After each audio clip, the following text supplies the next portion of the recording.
Bismillahirrahmanirrahim. Selamat siang. Assalamualaikum warahmatullahi wabarakatuh.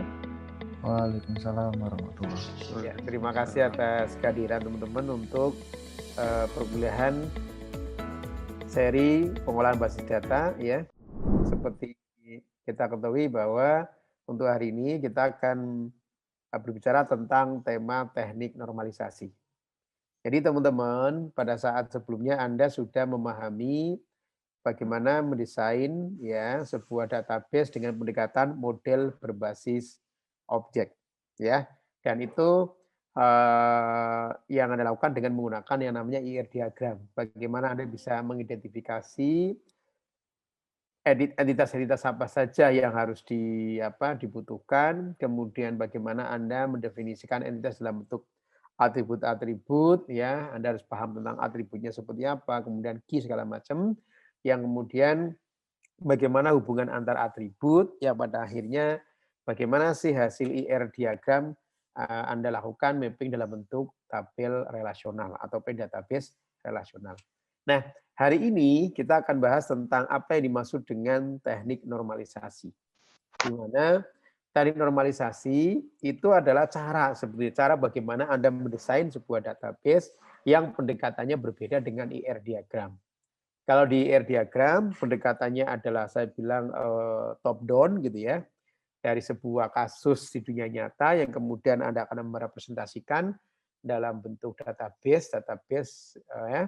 Sedangkan kalau normalisasi, itu adalah bottom up, dari bawah. Artinya dari data-data yang ada, dari tabel-tabel yang ada. Itu yang disebut sebagai bottom up gitu ya. Baik. Nah, namanya juga normalisasi, berarti kan kita anggap sebuah kumpulan data dalam suatu tabel atau relasi itu dianggap belum normal. Kenapa belum dianggap belum normal? Karena masih tidak memenuhi syarat-syarat atau kaidah-kaidah tentang basis data. Misalkan, oh masih banyak atribut yang bernilai ganda. Oh masih banyak atribut-atribut yang sama dalam sebuah tabel misalkan. Oh masih terjadi duplikasi data. Oh masih terjadi redundansi. Artinya dari sebuah kumpulan data atau tabel atau relasi seperti itu. Sehingga Anda akan mendefinisikan dari data atau tabel tadi ke dalam bentuk yang normal. Ya, dalam artian akhirnya Anda akan mendesain sebuah database relasional dengan cara menggunakan teknik normalisasi kan gitu ya. Oke. Nah, normalisasi sendiri ini sebetulnya dikenalkan di tahun ini ya, sebentar, di tahun 1972 ya, oleh I.F. Cook ya, makanya terkenal dengan I.F. Cook terada itu ya. Jadi memang relasi ini kan atau normalisasi ini tujuannya memang untuk menentukan apakah suatu relasi tadi saya sampaikan itu masih melanggar aturan-aturan standar terkait dengan database relasional apa tidak, gitu ya. Sehingga normalisasi ada yang mengatakan sebagai perangkat verifikasi terhadap tabel-tabel ya atau relasional yang menggunakan metode lain, misalkan IR diagram ya. Walaupun kalau Anda desain IR diagram sangat bagus sebenarnya tidak ada masalah ya, tapi istilahnya kan Anda sudah mendesain sebuah IR diagram, kemudian sudah dibuat transaksi, ya kemudian muncul sebuah laporan-laporan atau data record, itu bisa diverifikasi. Tapi pada prinsipnya ini dua pendekatan yang berbeda. Jadi apakah mau IR diagram, monggo. Pakai teknik normalisasi juga monggo. Itu dua teknik yang berbeda cara pendekatannya, kan gitu ya. Walaupun ada yang mengatakan hasil IR diagram yang dalam bentuk relasional tadi, ya kan, dan sudah ada data-datanya itu bisa di-verified, bisa dicek apakah betul-betul normal atau tidak menggunakan teknik normalisasi. Intinya begitu, ya. Oke, baik. Nah, normalisasi itu mengelompokkan data. Jadi misalkan Anda menemukan sebuah deretan data atau record data yang sangat banyak, entah dalam bentuk Excel, entah dalam bentuk tabel, ya kan. Di situ kan sebetulnya kumpulan dari data-data yang Anda dapatkan, atau sering disebut sebagai tabel universal. Nah, pada saat Anda melihat data itu, berarti kan Anda akan mengidentifikasi ini datanya mungkin ada yang masih normal, ada yang terjadi duplikasi, berarti kita normalkan nih. Berarti kita mengelompokkan. Artinya dari sebuah data, dari sebuah tabel itu akan dipecah lagi menjadi beberapa kelompok data. Nah, kelompok data itulah yang kadang kita sebut sebagai tabel atau relasi, ya. Jadi misalkan ini ya, misalkan ada sebuah data banyak kayak gini ya, ya. Ini kemudian misalnya ada data nih, data banyak sekali gini kan. Ya ini misalkan saja ini ada sebuah deretan record, kemudian ini ada apa, atribut 1, atribut 2, atribut 3, ini kan banyak sekali tuh, ya kan. Kemudian ini data record-nya di sini. Ternyata sebuah data ini bisa kita kelompokkan sesuai dengan kebutuhan. Oh, untuk menormalkan data. Oh, berarti yang tadinya satu relasi atau satu tabel ya dirubah menjadi dua tabel. Itu misalkan. Jadi ini yang disebut dengan cara ini yang disebut sebagai teknik normalisasi. Ya, gitu maksudnya. Ya, jadi normalisasi itu adalah mengelompokkan data sesuai dengan kebutuhan, kan gitu ya. Oke. Baik, kemudian normalisasi itu adalah sebuah proses untuk mengubah sebuah tabel atau relasi yang memiliki masalah. Nah, tadi maksudnya. Jadi deretan data tadi mungkin tadi masih terjadi redundansi, masih terjadi duplikasi data segala macam gitu ya. Itu merubah suatu tabel atau relasi yang memiliki masalah ya, yang akhirnya akan dipecah menjadi dua tabel atau lebih yang apa namanya sesuai dengan aturan. Minimal tidak terjadi apa yang disebut sebagai anomali kan gitu ya. Itu yang kedua. Ya, jadi normalisasi itu sebenarnya tadi mengubah data ya kan, sebuah tabel relasi yang akhirnya dipecah ya sesuai dengan kebutuhan. Nah, bicara tentang normalisasi itu ada bentuknya, ada bentuk normalisasi pertama, kedua, ketiga, keempat. Intinya sampai betul-betul data itu normal ya, sampai betul-betul data itu sudah tidak terjadi masalah dan seterusnya. Kan gitu ya. Ini tentang normalisasi ya. Baik. Nah, prinsipnya sebuah tabel atau relasi disebut sebagai normal jika minimal ada 3 kriteria. Yang pertama, jika ada dekomposisi penguraian tabel, kan tadi mengelompokkan tabel atau memecah menjadi beberapa tabel, ya. Maka dekomposisinya pada saat dikembalikan ke bentuk semula atau yang disebut sebagai lossless joint decomposition, berarti dia akan kembali lagi, ya. Jadi contohnya gini teman-teman, ya misalkan ya saya gini aja, misalkan new share aja, oke, ya. Baik. Jadi misalkan ada deretan data ya, misalkan ya. Ini kan ada deretan data nih, ada deretan data ya. Kemudian kita coba di sini ya.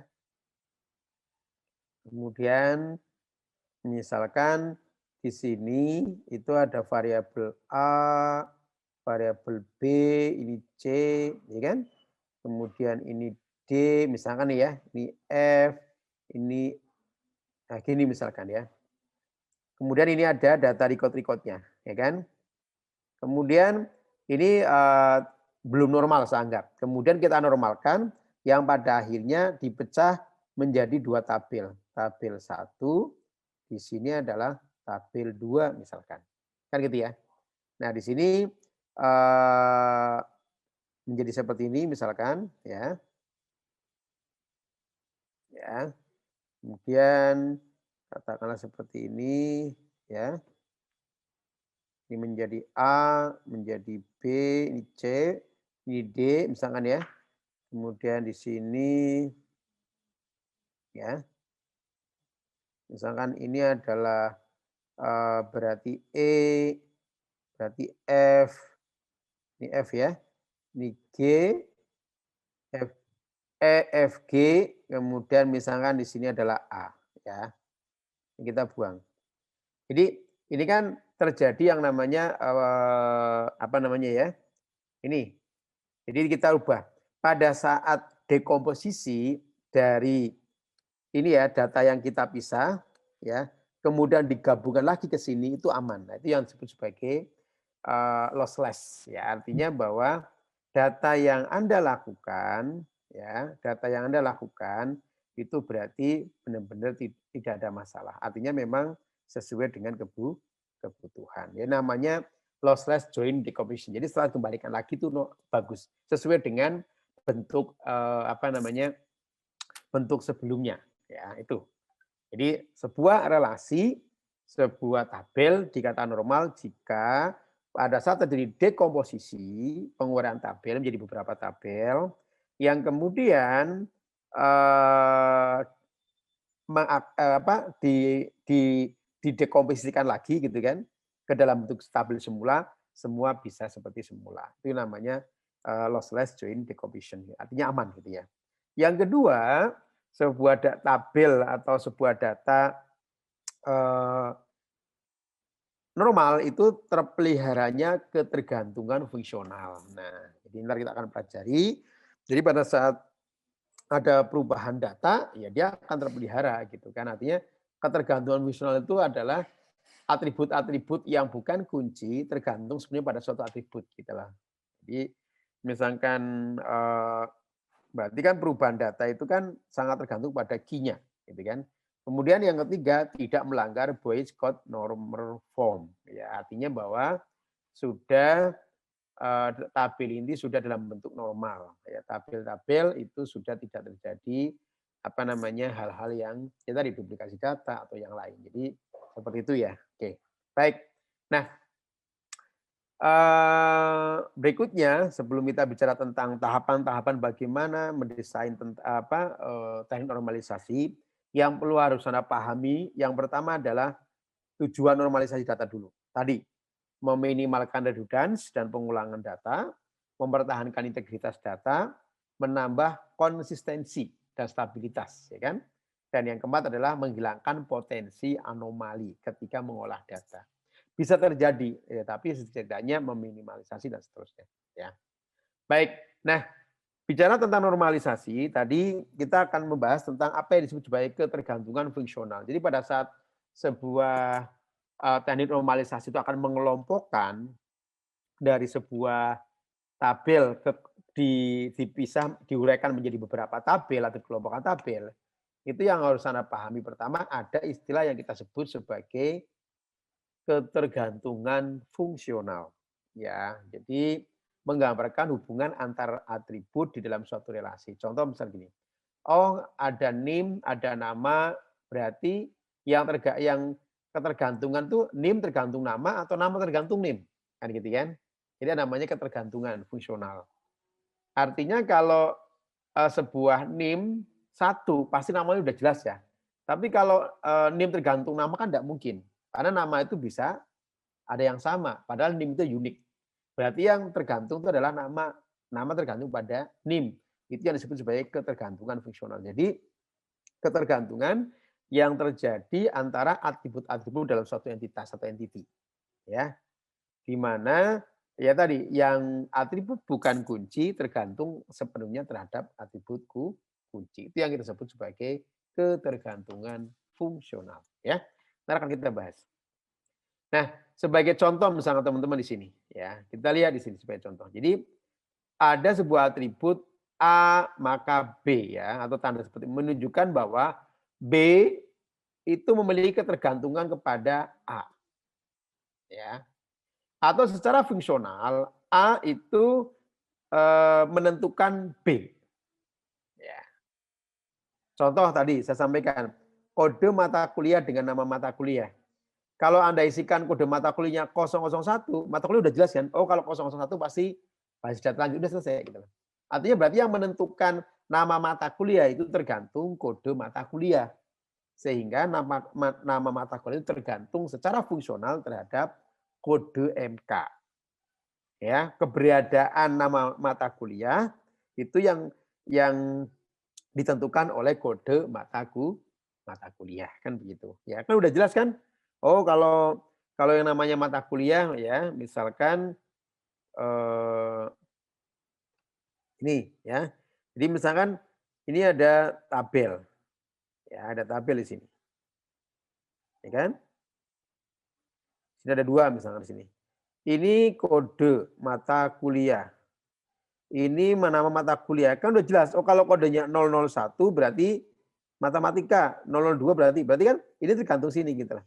Tapi kalau kode mata kuliah tergantung nama MK, ya agak repot. Padahal kalau yang namanya nggak menutup kemungkinan ya, yang namanya mata kuliah itu bisa ada yang sama, ya kan? Oke, jadi saya ulangi lagi bahwa nama mata kuliah ini tergantung pada kode mata kuliah. Kalau 01 pasti mata kuliah apa dan seterusnya. Nah, gitu maksudnya, ya. Jadi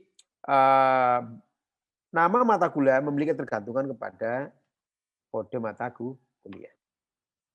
Jadi misalkan tadi sebuah nilai kode mata kuliah sama, maka otomatis nama mata kuliah juga sama karena udah ditentukan. Kemudian berikutnya misalkan nih NIM ya, nama, alamat, dan telepon. Berarti key-nya kan NIM toh, berarti nggak maka nama tergantung kepada NIM, kemudian ya nama alamat tergantung juga dengan NIM, ya. Kemudian telepon juga tergantung kepada NIM kan gitu ya. Jadi ini namanya ketergantungan fungsional. Ya, sehingga yang tadi ketergantungan itu dikelompokkan menjadi sebuah tabel atau relasi kan gitu ya. Ini sedikit tentang ketergantungan fungsional. Oke, baik teman-teman. Mari kita contohkan. Misalnya di sini ya. Ini ada sebuah tabel biar lebih jelas lagi ya. Ada sebuah tabel di sini. Tabel 1 ya. Sudah dapat sebuah tabel di sini. Ini ada atribut A, atribut B ya. Ini record X1 nilainya adalah pasti ini dan seterusnya ya. Berarti apakah A tergantung pada B atau B tergantung pada A? Kalau dilihat dari datanya kan udah jelas banget. Ya. Maka kalau Anda lihat bahwa yang unik itu mana? Kalau B itu kan ada ini enggak unik ya, enggak unik, gitu. Maka atribut yang tidak atribut yang bukan kunci pasti tergantung pada A. Ini kan unik ya, satu yang unik ini satu unik. Tidak ada yang sama gitu loh, ya. Nah itu, ya. Jadi ini berarti bahwa A atau B secara penuh tergantung kepada nah ini akan dikelompokkan, ya. Jadi misalkan contoh lagi, boleh misalnya contoh lagi ya. Kita contoh lagi. Misalkan ada 3 atribut. Misalkan ini A, ini B, ini C. Ya kan? Kemudian ini X1, X2, X3. Di sini misalkan nilainya Y1, Y2, Y1 ya. Misalkan di sini bahwa Y1 itu pasti A, Y2 ini B, ini misalkan A lagi, kan gitu kan. Maka jelas kalau kita lihat dari sini bahwa nilai A dan B itu kan pasti ada redudan ya. Maka ini tergantung kepada A. Sedangkan C tergantung kepada B, ya kan? Maka otomatis C juga tergantung kepada A kan gitu. Ya, jika contohnya ada 3 atribut. Jadi A itu dengan B, maka otomatis A, B ya itu adalah C kan gitu. Ya, bahwa C ini otomatis tergantung kepada B dan juga otomatis ke A ya. Atau C itu tergantung kepada B secara tidak langsung tapi melalui atribut B. Ya, ini contohnya begitu ya. Ini yang kita sebut sebagai ketergantungan fungsional. Maka kalau ini kita mau jabarkan jadi menjadi 2 kan kita pecah. Ya kan? Yang pertama kita pecah tabelnya atributnya berarti apa? A sama B. Sedangkan yang kedua berarti atributnya apa? Atributnya itu adalah A, B koma, J. Nah, gitu lah. Ya, ini dikelompokkan. Nah, ya tadi kan normalisasi kan pengelompokan, istilahnya gitu ya. Nah, pada saat ini dikembalikan lagi, didekomposisi lagi, dia akan sama. Ya. Jadi A, B, dan C nilainya juga sama kan gitu ya. Ini untuk yang kita sebut sebagai ketergantungan fungsional. Ya, jadi gitu teman-teman. Baik, contoh yang berikutnya juga ada lagi ya. Kita lihat di sini. Oke. Kalau kita lihat di sini, biar terkait dengan ketergantungan ya. Kalau Anda lihat di sini ya, ini berarti apa? Ini jelas unik ya. Unik kan? Kalau ini kan nggak unik kan? Ya sudah otomatis ya tadi. Pasti. Berarti kalau kalau B ya bahwa A tergantung secara fungsi berarti kan salah. Ya, tidak bisa. Kan gitu. Ya, paham ya maksudnya ya? Oke. Ya. Baik, sebagai contoh misalkan teman-teman, contoh nyata ya ini. Di sini ada sebuah tabel ya, di mana terdiri dari berapa ini? Ada 4 atribut sorry, ada 4 atribut. Oke, ya. Pertama adalah mata kuliah, kemudian NIM, kemudian nama mahasiswa, dan huruf. Ya, kita lihat. Secara kasat mata kalau bicara tentang ketergantungan fungsional pasti bahwa mahasiswa udah tergantung pada NIM toh, ya enggak? Oh, kalau 001 mesti ini gitu kan. 02 pasti ini dan seterusnya. Kan gitu ya. Oke. Maka yang pertama bisa kita lihat bahwa nama mahasiswa itu tergantung pada NIM. Karena setiap nilai NIM yang sama, maka nilai mahasiswa juga sama. Nah, ya, NIM yang sama, Pak, yang jelas ini kan unik ya. Ini kan pasti unik.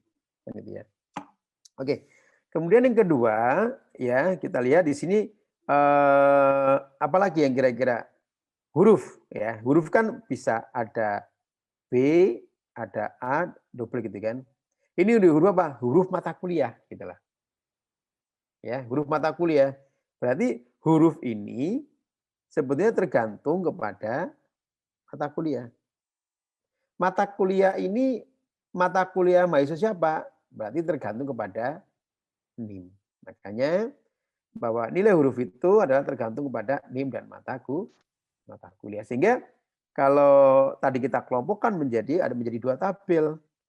Di sini adalah NIM, kemudian nama mahasiswa. Di sini menjadi apa? NIM, kemudian nama mata kuliah, ya kan? Kemudian di sini huruf. Nah, NIM inilah yang pada akhirnya ini akan sebagai primary key, ini akan sebagai foreign key. Sedangkan di tabel kedua ini katakanlah mata kuliah sebagai primary key-nya. Nah, gitu kan? Maka kalau ini dikomposisikan lagi, dikembali lagi, hasilnya akan sama. Ini yang disebut sebagai ketergantungan fungsional. Biasanya kalau di teknik normalisasi ini akan sangat penting pada saat dibentuk normal yang kedua. Nah, gitu. Ya, sambil dipahami ya. Oke, ntar jangan khawatir. Di pertemuan selanjutnya kita akan membahas contoh beberapa kasus penggunaan teknik normalisasi. Gitu ya. Oke, jadi saya kira ini pengertian atau mungkin ada contoh lagi nih ya. Nah ini contoh, oke nggak ada ya. Baik, yang kedua Anda harus memahami tentang apa yang disebut sebagai ketergantungan transitif. Namanya juga transitif ya. Disinilah sebetulnya Anda akan mendefinisikan mana yang sebagai primary key dan mana yang akan sebagai foreign key. Ya. Sebetulnya tadi secara langsung saya sudah menjelaskan tentang apa itu ketergantungan transitif gitu ya. Nah, contoh misalnya sini ya. Yuk kita mulai lagi. Jadi ketergantungan transitif itu adalah ketergantungan fungsional antara dua atau lebih atribut dalam yang bukan kunci. Ya, jadi kalau contoh tadi nih ya. Jadi saya ulang lagi, ketergantungan fungsional antara dua atribut atau lebih yang bukan kunci. Ya, jadi misalkan ini ada atribut A, pelan-pelan ya, ini B, ini C. Ya, misalkan ini sebagai berarti kita lihat ini bikin tabel kayak gini ya, bikin tabel seperti ini aja. Ya, kemudian di sini ada A dan ini ada B, ini atribut A, B, C. Nah, kebetulan jelas bahwa A, bahwa B tergantung secara fungsional kepada A. Kan itu kan? Di mana A ini pasti sebagai key. Kemudian C itu tergantung kepada B. Ya. Jadi C juga tergantung pada B, maka saya ulangi lagi ya. Maka C itu juga sebenarnya tergantung kepada tergantung kepada A. Tetapi apa? Memiliki ketergantungan transitif ya. Jadi C itu langsung ke A, tetapi melalui atribut B. Nah, gitu. Ya, jadi itu yang disebut sebagai ketergantungan transitif. Jadi misalkan kalau di dalam bentuk tabel, misalkan ya, ini tadi tabel 1, berarti akan muncul apa? Nilai A dan B. Tabel 2 berarti jelas ya, apa namanya, nilainya B, kemudian nilai C. Nah, C kan juga ketergantungan pada A melalui B transitif gitu ya. Jadi ini tadi misalnya katakanlah sebagai primary key, ya ini sebagai primary key, itu ya. Kemudian, oke, bentar, ya. Kemudian tadi ya bahwa C juga tergantung B udah betul ya, tapi B juga tergantung A. Maka C juga otomatis tergantung A. Ini yang disebut sebagai ketergantungan transitif. Berarti di sini misalkan ada nilai A ya berarti ya. Di mana A di sini sebagai origin key-nya kan gitu. Ya. Baik. Ini ketergantungan transitif. Ini biasanya akan dilakukan pada saat bentuk normal yang ketiga. Ya, jadi luar biasa. Baik.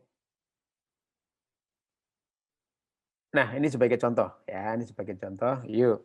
Ini ada sebagai contoh, contohnya cukup menarik. Ya, kita lihat di sini. Bagaimana sih hubungan transitifnya? Ya kan? Di sini sudah dikatakan bahwa ketergantungan demikian dinamakan ketergantungan transitif ya, karena tidak langsung. Ya, di mana di sini ada NIM. Ini nama mahasiswa. Ya kan? Ini mata kuliah, ini nilai, ini keterangan. Kita sangat jelas sekali ya teman-teman bahwa nama mata kuliah tergantung secara fungsional kepada B, kan gitu kan? Iya. Berarti ini sudah. Ya. Oke. Kemudian kalau kita lihat ini nilai mata kuliah apa gitu lah. Nilai mata kuliah apa atas nama siapa. Berarti nilai ini itu kan tergantung kepada mata kuliah. Ya kan? 80 itu data kan, berarti nilainya ini kan ya, saya ulangi lagi. Jadi tetapi mata kuliah ini tergantung kepada NIM. Gitu lah. Ya. Kemudian kalau Anda lihat 80 itu baik, 95 itu istimewa. Berarti kan baik istimewa kurang kan tergantung nilai. Berarti keterangan ini tergantung nilai gitu kan. Ya kan? Berarti nama tergantung NIM, ya kan? Kemudian nilai tergantung mata kuliah juga dengan NIM, gitu kan? Sedangkan keterangan itu tergantung nilai, kan gitu ya. Maka keterangan ini baik keterangan ini baik dari mana gitu kan. Berarti kan sebetulnya NIM-nya siapa yang nilainya bagus baik? Oh, Ali. Berarti kan tidak langsung bahwa keterangan ini juga tergantung kepada NIM, tetapi ini yang kita sebut sebagai ketergantungan transitif. Nah, jadi kalau ini kita mau dipecah, dikelompokkan ya, jelas yang pertama pasti ada tabel mahasiswa di sini. Di mana ini sebagai primary key-nya. Kemudian yang kedua, ada tabel ini ya, ada istilahnya apa? Tabel nilai ya, ada tabel nilai ya. Jadi kalau kita lihat tadi tabel 1 itu apa tadi? NIM dengan nama. Tabel 2 itu berarti ada NIM, kemudian mata kuliah karena ini ya. Kemudian ada mata kuliah ya. NIM ada mata kuliah, kemudian nilai. Ya kan? Kemudian apa? Keterangan misalkan. Ya. Keterangan tadi ya. Berarti NIM sekian. Nah, NIM sekian, kemudian mata kuliah. Nah, ini bisa dipecah lagi nih. Misalkan menjadi tabel grid. Nah, gitu kan? Berarti di sini ada apa? Ada nilai, ada keterangan. Nah, nilai ini tadi secara transitif tergantung kepada ya, saya ulang lagi. Keterangan ini tergantung pada nilai. Nilai itu tergantung pada mata kuliah dan NIM. Berarti kan otomatis keterangan juga tergantung pada NIM tapi sifatnya transitif ya. Berarti di sini berarti tadi udah saya ulang lagi, NIM nilai tergantung kepada ini ya. Nilai tergantung pada mata kuliah sama NIM. Ya udah betul ya yang kelompok sini. Kemudian ada keterangan itu tergantung kepada nilai.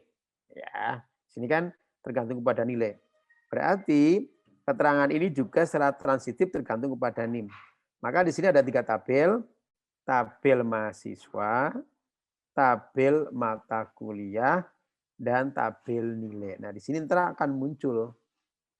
Di sini akan kita tambahkan yaitu mata kuliah, ya, mata kuliah, atau mungkin Anda tambahkan kode mata kuliah boleh, dan tambah NIM. Nah, gitulah. Ya, jadi seperti itu. Jadi nah ini berarti sudah memenuhi konsep tentang ketergantungan transitif. Nah, itu yang disebut sebagai ketergantungan transitif ya. Baik. Oke, teman-teman, silakan kalau di beberapa berikutnya kita akan mencontohkannya. Tapi memang ini harus dipahami ya. Jadi saya ulangi lagi, kalau seperti itu berarti ya kita ke sini ya. Kita pilih dulu. Berarti tadi kan akhirnya menjadi 3 tabel ya. Tabel mahasiswa itu tadi ada katakanlah NIM dengan nama. Kemudian di sini jadi muncul tabel mata kuliah, ya kan? Di sini tadi ada mata kuliah, ya kan? Kemudian apa tadi? Ada mata kuliah, kemudian ada tadi ya mata kuliah kan Nilai, Pak. nilai ya, nilai. Karena nilai kan tergantung pada mata kuliah dan NIM. Mata kuliah ya dan mata kuliah juga tergantung kepada NIM kan gitu kan. Berarti kemudian di sini ada tabel grid misalkan Anda dibikin grid. Ya, yaitu di sini ada nilai dan keterangan. Maka kalau Anda lihat prosesnya berarti ya ini nilai ini, saya ulang lagi, keterangan kemudian nilai ini, ya, nilai ini kan sebagai grid ya, kalau nilai 80 memuaskan gitu kan. Berarti kan di sini Anda bisa menggunakan kategori, Anda tambahkan misalkan di sini berarti ini bukan nilai ya. Berarti di sini akhirnya akan menjadi ini NIM berarti mahasiswa, mata kuliahnya apa, nilainya berapa gitu ya. Berarti tabel mahasiswa, tabel mata kuliah, kemudian ada tabel nilai. Nah, proses antara eee, sebentar ini kok oke oke oke oke oke.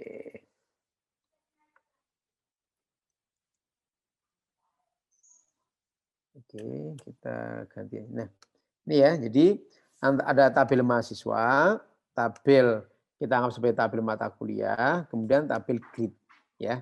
Kalau nilai 80 berarti apa dan seterusnya ya. Tadi saya ulangi lagi bahwa nama tergantung pada NIM ya. Nama kan ya tergantung pada NIM. Sebentar kalau pakai ini nggak bisa. Oke ya. Berarti menjadi satu kelompok ya. Kita anggap sebagai apa tabel mahasiswa. Kemudian yang kedua, tadi kan ada nilai. Nilai itu kan tergantung mata kuliah, nilainya tadi 80 misalkan ya. Ya, nilainya itu 80 misalkan. Ya. Berarti 80 kan oke, kemudian ini berarti nilainya tadi tergantung mata kuliah dan NIM. Berarti di sini nilai itu tergantung pada NIM dan mata kuliah. Secara otomatis nilai juga tergantung kepada NIM ya. Berarti di sini kan harusnya NIM, di sini ada NIM di sini. Ya. Anda tambahkan ini. Ya. Oke. Kemudian ini ada keterangan. Ya, sebelum kita ini ada keterangan. Oh, NIM-nya sekian, kemudian mata kuliahnya ini kan nah, ini ternyata bisa pecah misalkan apa? Ini menjadi nilai ya. Jadi akhirnya kita bisa lakukan seperti ini teman-teman. Jadi ini mahasiswa mengambil mata kuliah, hasil mata kuliah nilainya seperti apa. Berarti di sini akan muncul adalah NIM ya. Kemudian di sini adalah mata kuliah. Kemudian ya, sorry, berarti ini grid ya, grid. Di sini grid berarti keterangan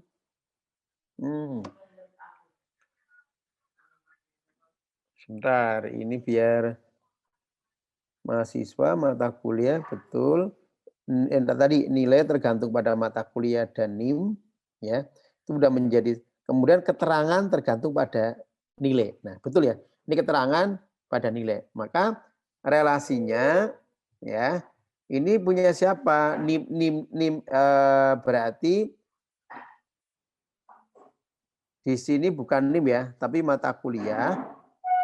Kemudian di sini baru ada NIM dan mata kuliah. Jadi menjadi 3 tabel. Ya, nggak apa-apa. Ini memang saya ulangi lagi, pemahaman di normalisasi Anda harus paham betul tentang datanya. Ya, jadi uraian datanya harus seperti apa. Ya, oke. Jadi kita clear lagi tadi.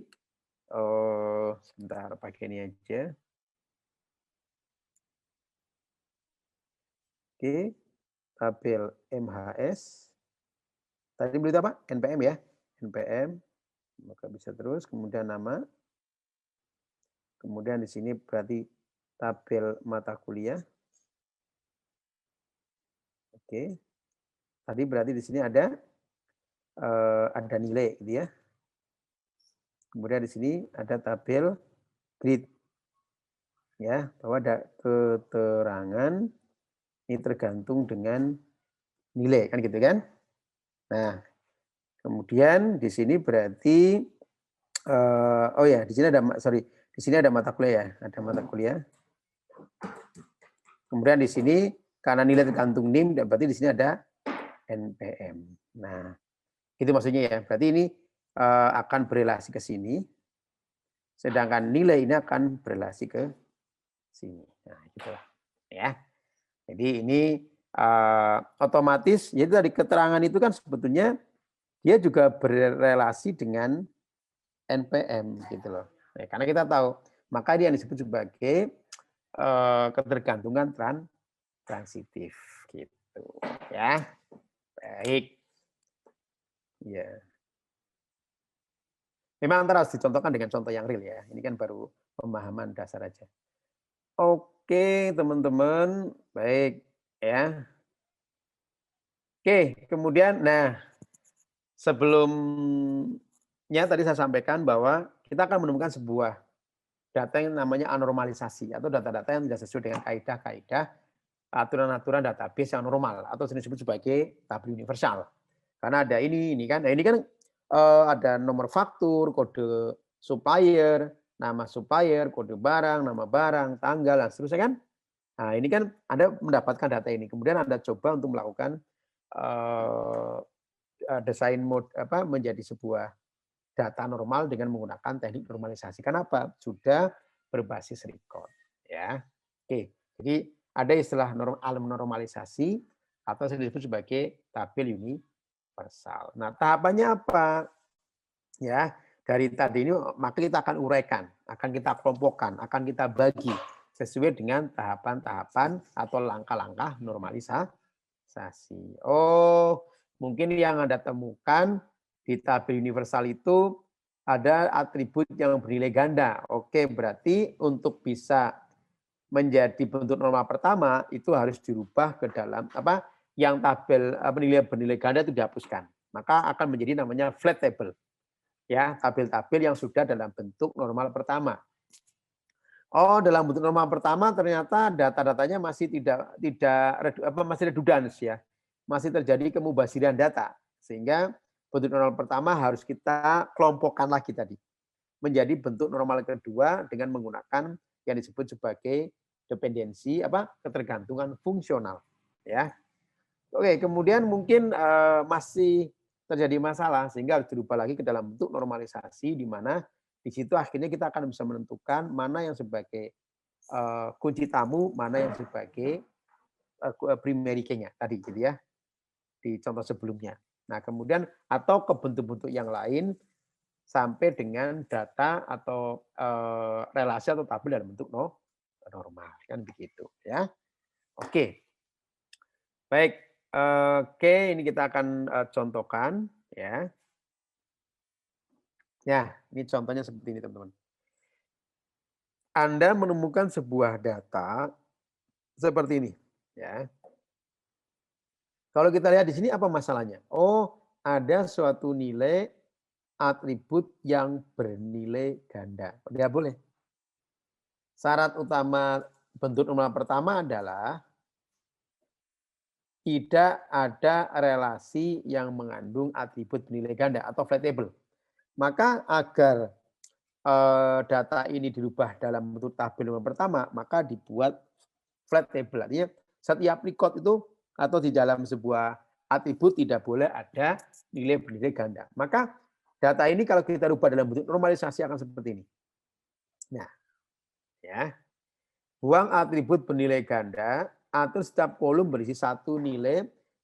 Bila isi suatu kolom untuk suatu baris berisi nilai ini, maka pecahlah baris menjadi n baris. Artinya apa? Flat table.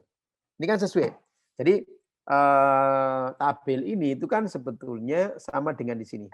Ya, cuma yang tadinya ini Andi Akbar, jabatan staf, kemudian bahasa asingnya Inggris, Jerman, tingkatnya aktif dan pasif. Ini akan dijadikan menjadi dua. Yang tadinya satu row menjadi dua row.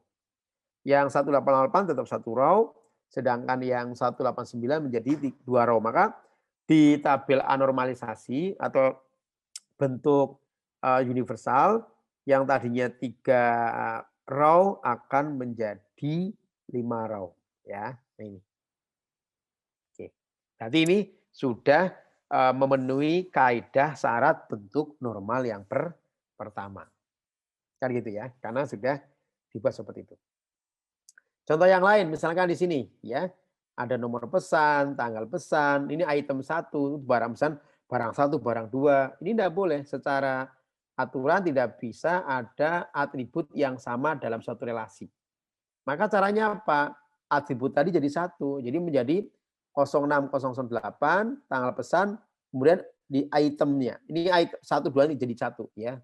Sehingga yang row pertama ini akan menjadi 4 row, sedangkan row yang kedua ini akan menjadi 3 row, sedangkan yang terakhir menjadi 2 row. Maka ini bentuk anormal, bentuk tabel universal. Maka kalau dirubah dalam bentuk normal pertama akan menjadi seperti ini.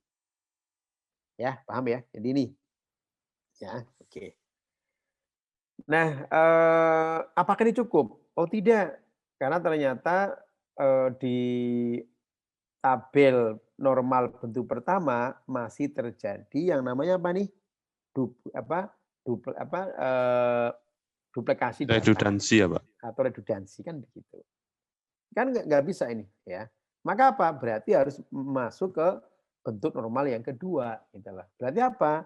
Ya itu tadi. Caranya apa? Ya tadi, kalau di sini kita sebut sebagai kemubasiran data. Karena memang intinya itu ya, tidak ini istilah saja ya. Apakah pokoknya tadi redundans ya, duplikasi dan intinya gitu ya. Maka bentuk normal pertama belum cukup dikatakan tabel itu normal gitu loh. Maka dirubah ke dalam bentuk normal yang kedua. Syaratnya apa normal kedua? Harus dalam keadaan bentuk normal pertama. Yang kedua ini tadi, setiap atribut non kunci primer ya memiliki ketergantungan sepenuhnya terhadap kunci primer. Tadi kan itu apa? Ketergantungan fungsi fungsional. Ya di sinilah kemampuan teman-teman harus bisa memahami mana sih atribut yang menjadi kunci, mana atribut yang tidak kunci. Kemudian atribut-atribut mana yang akan dikelompokkan menjadi satu tabel, atribut-atribut mana yang akan menjadikan tabel yang lain. Nah, ini yang penting di situ ya. Oke.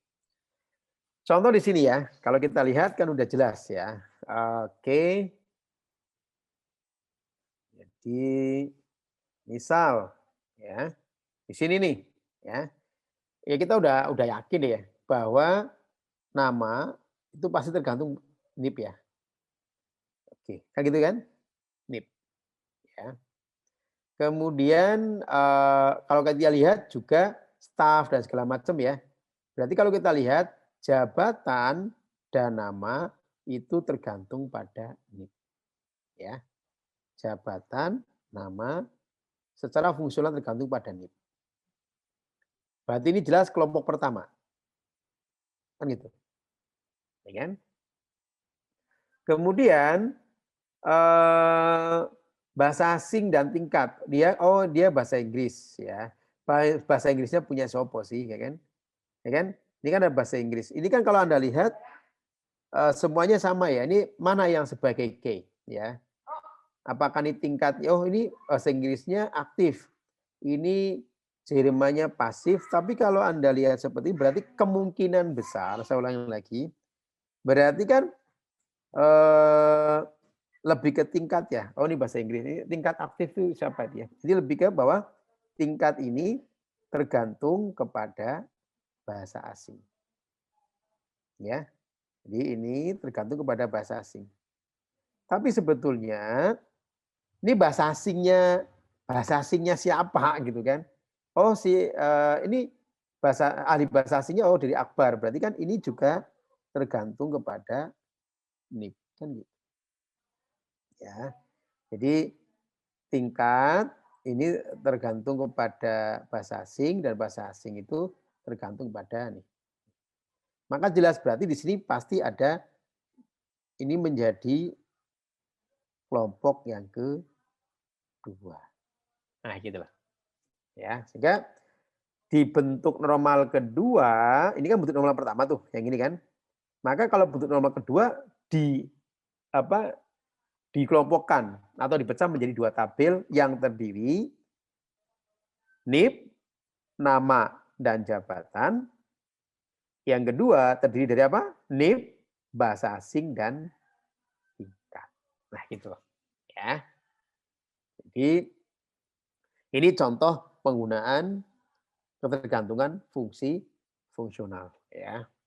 Jadi memang saya ulangi lagi pemahaman datanya harus sangat paham sekali gitu ya. Ini kebetulan kayak kan ini tadi jabatan, nama tergantung NIP ya. Ini bahasa asing juga sebenarnya tergantung NIP gitu kan, karena cuma kan apa namanya bahwa ini juga sama ya. Kalau misalkan 187 itu ya bahasa asingnya pasti Inggris dan Jerman gitu kan. Nah, kalau ini kan status tingkatnya aktif atau pasif. Jadi menunjukkan untuk apa sih aktif pasif itu? Oh, untuk bahasa Inggris. Maka tingkat ini tergantung kepada bahasa Inggris. Ya, jadi saya ulang lagi, dari bentuk normal pertama ini setelah tadi Anda mendefinisikan dengan keterangan fungsional, ternyata dipecah menjadi 2 tabel. Misalkan tabel apa? Tabel karyawan dan tabel keahlian misalkan. Tabel karyawan terdiri dari NIP, nama dan jabatan, di mana NIP ini akan menjadi primary key. Oke. Kemudian bahasa asing juga otomatis tergantung pada NIP ya. Kemudian yang kedua itu adalah bahasa asing ini yang akan sebagai primary key di sini ya. Jadi maka di sini NIP, nama, jabatan sebagai kelompok pertama, kemudian NIP, bahasa asing dan tingkat kelompok yang kedua. Nah, itulah. Oke, ini namanya ketergantungan fungsional. Ya. Baik. Misalkan contoh lagi ada data begini, ya. Ini saya kira ya teman-teman, ini secara urutan aja ya. Jadi kalau secara urutan, jadi ini kalau saya boleh bilang, oke ini saya jelaskan juga. Jadi ini ada sebuah relasi atau tabel. Ada atribut A, B, C, dan D. Kemudian kalau dilihat dari tadi itu ada yang bisa jadikan sebagai kunci, yaitu misalkan antara apa ini? Misalkan kunci ya. Misalnya kunci primernya itu adalah A dan B, ya. Kemudian D tergantung kepada A misalkan. Maka kalau di dekomposisi akan menjadi 2 tabel gitu maksudnya, ya. Ya. Jadi akan menjadi 2 tabel. Jadi misalkan tabel 1 ya kan, itu terdiri dari A, B dan tabel 2 terdiri dari A, B, C lah ya, sama kayak tadi. Sedang ini kan sebagai kunci tamu ya.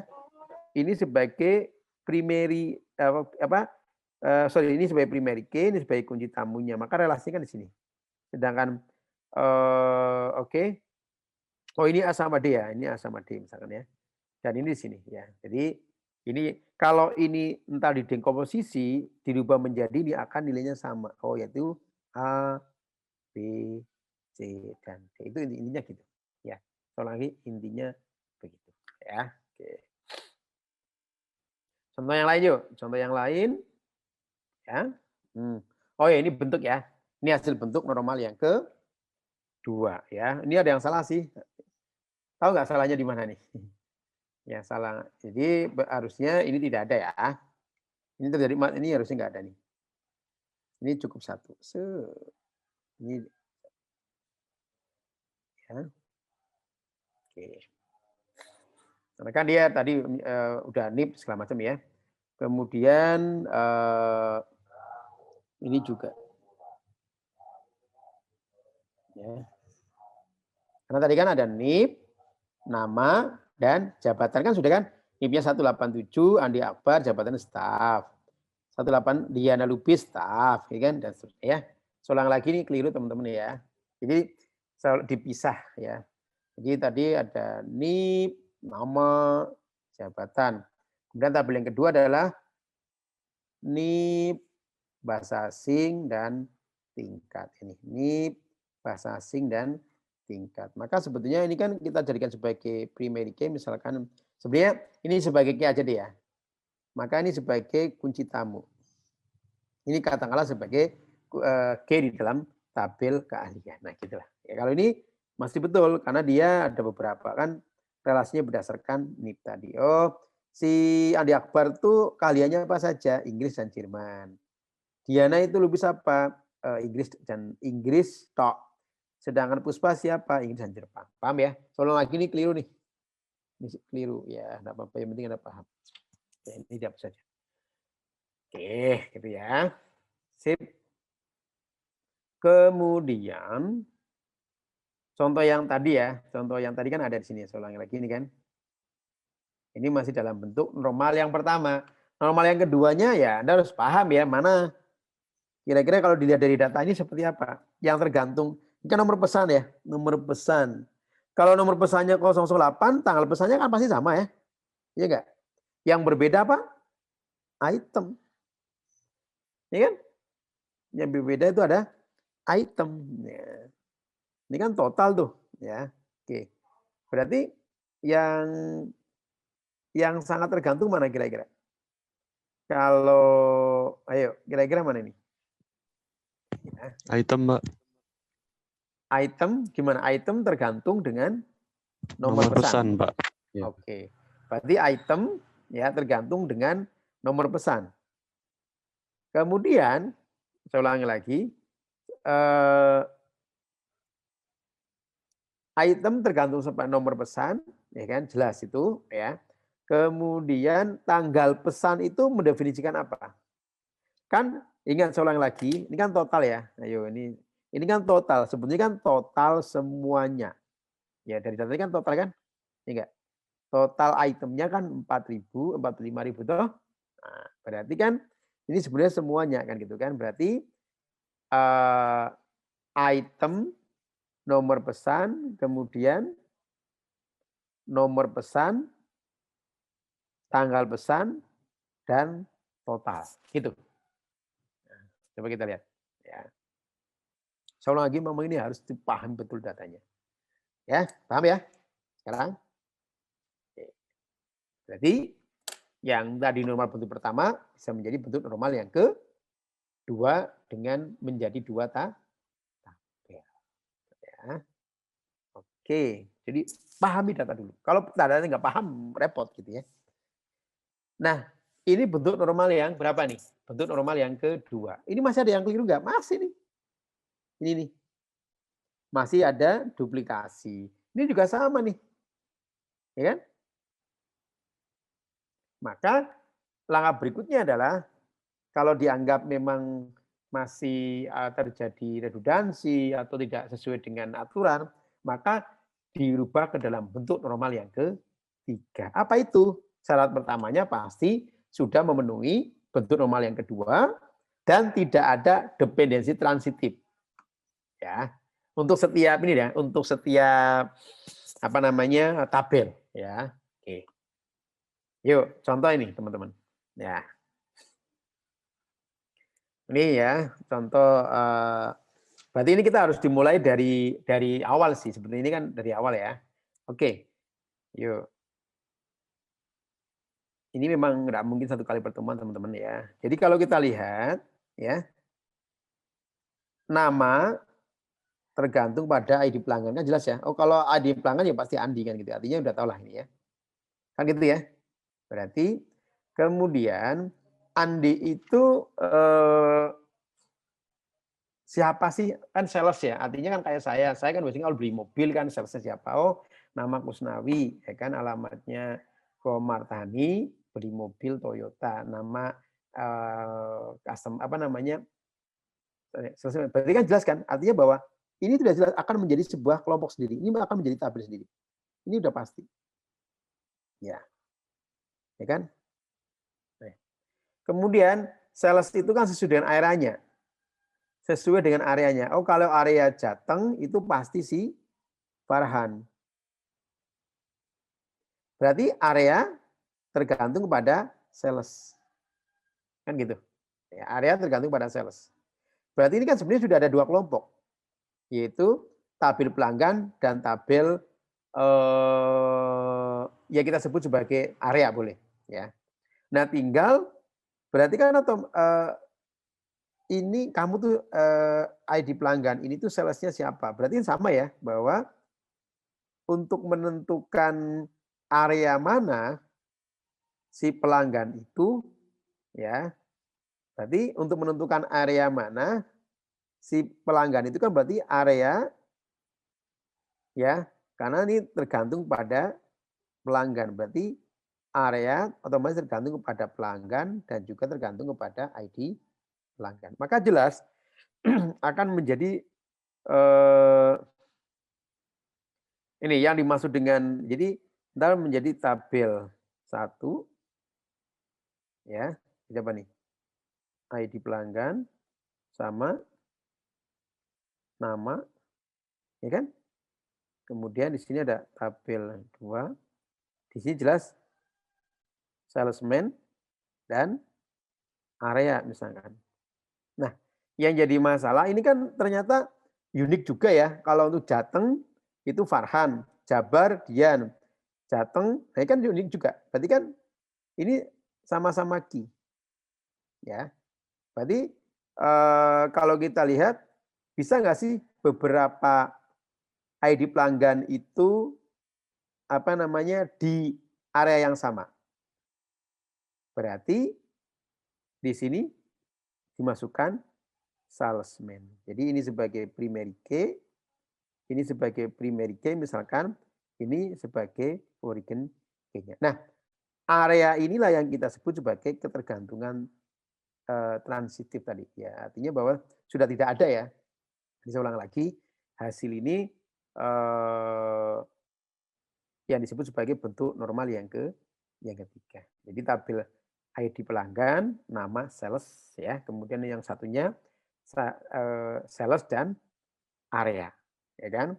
Di mana relasi antara tabel pelanggan dengan tabel area berdasarkan sales. Karena tadi saya ulangi lagi ya, bahwa sebuah pelanggan, ya saya ulangi lagi, sebuah pelanggan itu kan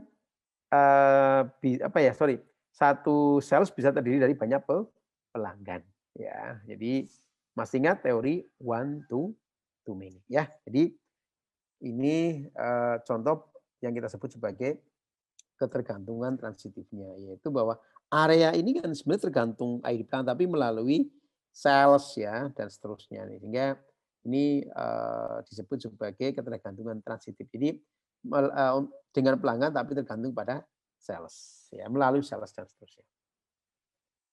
Oke, teman-teman ya, contoh yang lain. Nah, ini tadi. Ini juga sama ya. Yuk, ini ada nomor pesan, nomor urut, ya kan? Kalau kita lihat nomor urut itu menunjukkan untuk kode item, kemudian nama item sama jumlah. Ini udah sangat jelas banget ya, udah sangat jelas banget. Yang pertama kalau Anda lihat bahwa P1 itu kan kode untuk pensil.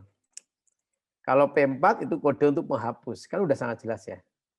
Artinya berarti ya udah kamu lihat dulu aja. Berarti ini pasti tergantung kepada ini kan jelas. Karena kalau P1 pasti pensil. P2 pasti penggaris. Kan jelas. Ini udah deh. Ya. Ini udah otomatis ada tabel item. Kan gitu, ya. Kemudian kalau kita lihat nomor pesan kan ini nomor pesan. Ini ada sorry. Perhatikan ya. Berarti kalau nomor pesan, ya kan? Oke, ini kan biasanya kalau di apa kayak di kwitansi ya.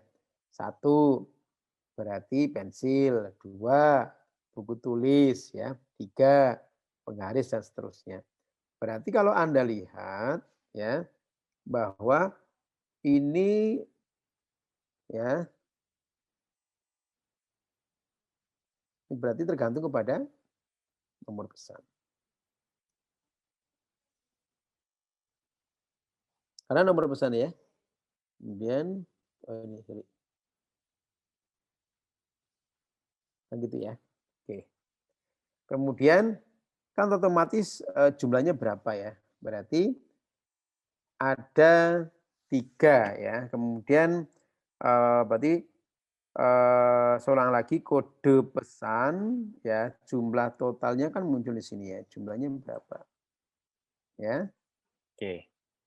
Kemudian ya, berarti di sini kalau teman-teman bentuk normalisasi ketiganya akan menjadi 3 tabel ya. Pertama tabel ini kode item, tabel item, kemudian tabel pemesanan, ya. Kemudian muncul yang namanya detail pemesanan. Nah gitu. Ya, ini contoh penggunaan dependensi transitif. Ya, nomor pesan itu jumlahnya ada berapa sih? Oh, jumlah totalnya itu adalah ya ini dijumlahkan. Makanya ini sebenarnya kan tetap apa ya tergantung pada nomor pesan, tetapi melalui apa beberapa atribut yang lain. Itu yang disebut sebagai dependensi transitif. Ya, jadi kalau kita lihat di sini ada berapa tabel? Menjadi 3 tabel ya. Tabel item, tabel pemesanan, dan detail pemesanan kan gitu ya. Oke. Baik. Oke, nah ini tadi sih kalau bicara tentang problem ya pada dependensi trans, saya kira ini tidak perlu saya jelaskan. Nah, kemudian ini bentuk norma ketiganya kan jadi ya akhirnya tadi akan muncul kan mana yang sebagai primary key, foreign key gitu kan. Kalau terus tadi kan ada berarti kalau kode item dia akan sebagai primary key, ini sebagai ini ya. Kemudian untuk nomor pesan ya, ini sebagai primary key ya, nomor urut dan jumlah ya. Kemudian ada berikutnya nomor pesan, kemudian kode item ya, nomor pesan, nomor pesan, nomor urut dan kode itemnya kan gitu ya. Nah ini di sini mungkin Anda tambahkan total jumlah, itu boleh. Saya ulangi lagi berarti menjadi 3 tabel. Oke, nih baik. Nah, tadi udah ya seperti ini jadinya ya. Oke, untuk contoh lain kasus normalisasi kita akan bahas di pertemuan berikutnya biar teman-teman fokus dulu minimal pemahaman tentang tahapan-tahapan untuk normalisasi dan memperdalam apa itu ketergantungan fungsional dan ketergantungan transitif ya. Saya kira untuk contoh kasus lain ini akan kita lanjutkan di minggu yang akan datang. Terima kasih. Wassalamualaikum warahmatullahi wabarakatuh.